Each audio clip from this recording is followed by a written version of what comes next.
These are the boots that I wore during training. Retired Captain Bob Rohrbach still has his steel-toed and heeled black combat boots with a hole in the back where he had a skin graft during Hell Week. That's the bond, is the Hell Week. There's nothing quite like that. We did it together.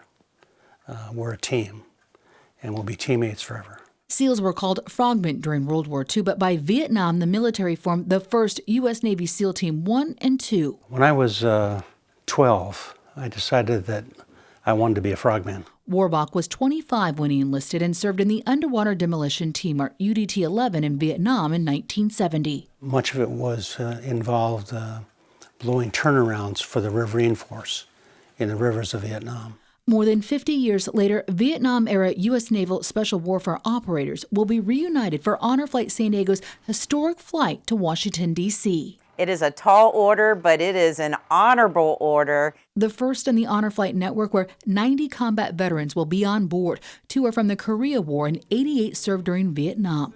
CBS 8 will follow along as the veterans visit their memorials around the Capitol. These Naval Special Warfare operators, they did exactly what their country asked of them to protect our freedoms. The Honor Flight homecoming will be more meaningful. During Vietnam, there were anti-war protests in the U.S., and these men did not get the homecoming they deserved. And I really didn't expect it.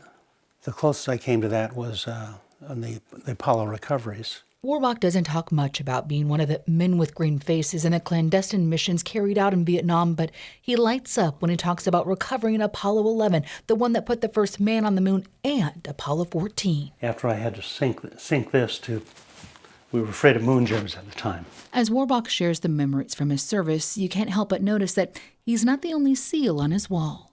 I always thought I was never influenced, but I look back and see pictures of us in our old Sammy the Seal and Freddy the Frog t-shirts. Bob's son, retired Captain Christopher Rohrbach, was one of the first SEAL teams in Iraq after 9/11. My dad taught me to never quit, always try my hardest. That mentality carried on to his younger brother, Captain Ed Rohrbach of SEAL Team 5. The brothers even commanded sister platoons during the Iraq War. I have never looked at the obstacle course as an obstacle course. It's always a playground. The Rohrbach men are the first family of 3 captains to serve in the U.S. Navy SEALs. Like most SEALs, we're ordinary guys put into extraordinary circumstances.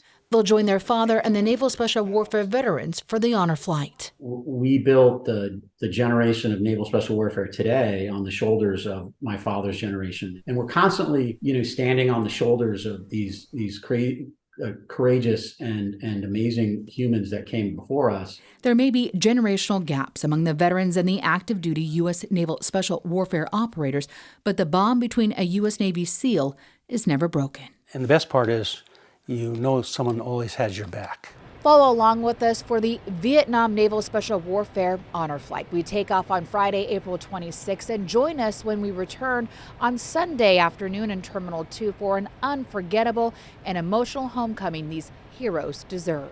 To learn more, go to CBS8.com. Abby Black, CBS 8.